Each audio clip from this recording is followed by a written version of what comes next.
My first backpacking trip in 2011 to the San Juan National Forest with my friend Adam didn't go well at all. It went really bad.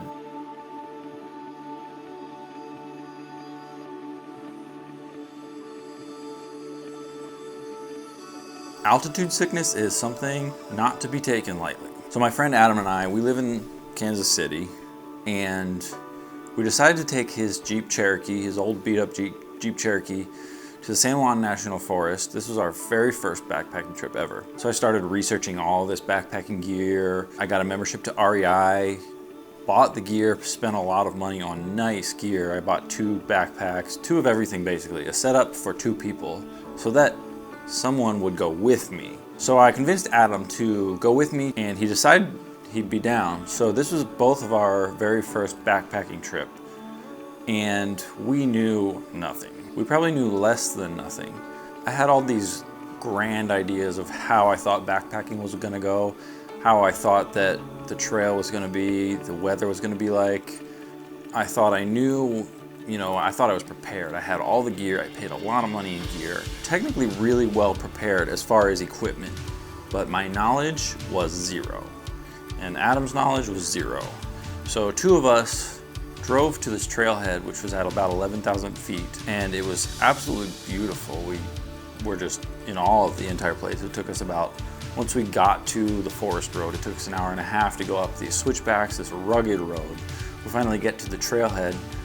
We're like super stoked to get outside and get on the trail. It's just beautiful. It's a blue, sunny day in late June in the Rocky Mountains in Colorado. And we're so excited. So we start hiking.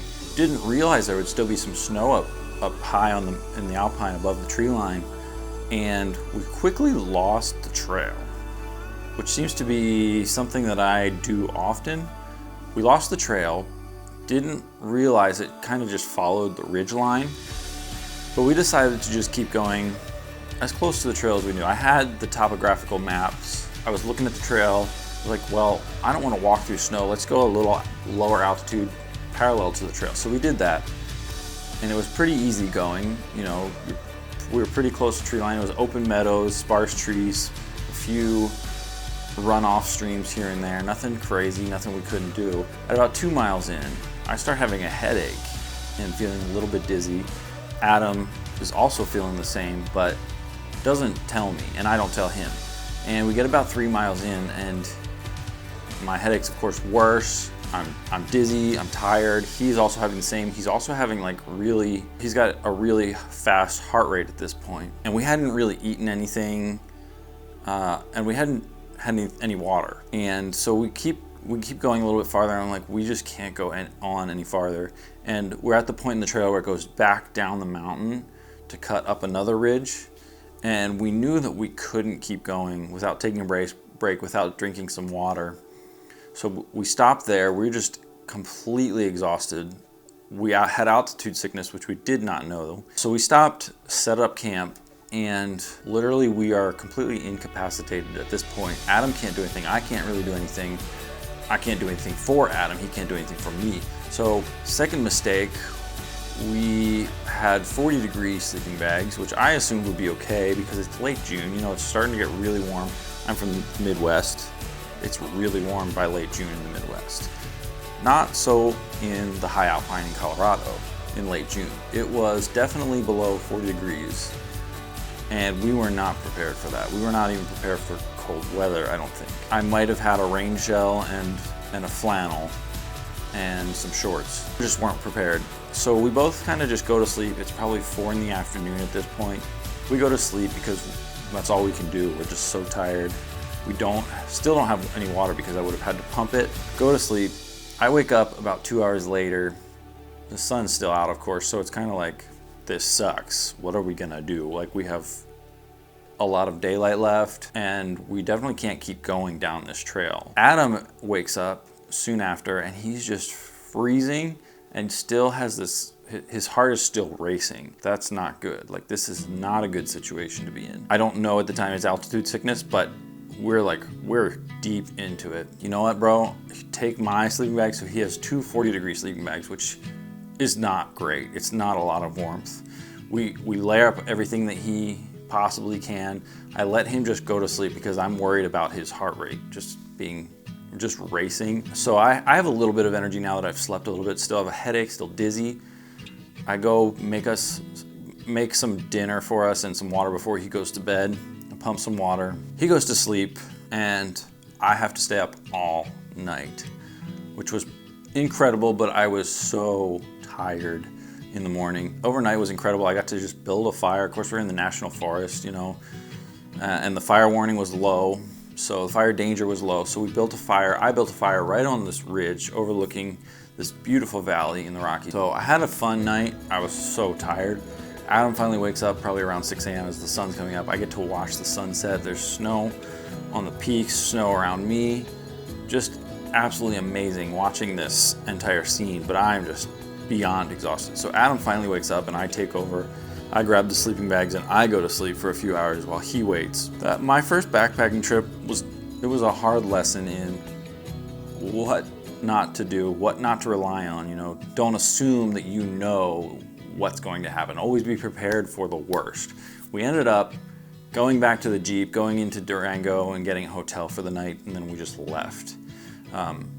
And as someone from the Midwest, going from about 1,000 feet above sea level to 11,000 feet the very next day, it just doesn't work. And so I would warn you, those of you who do the same, who go from Kansas City or somewhere in the Midwest out to a high elevation, be cautious and be prepared.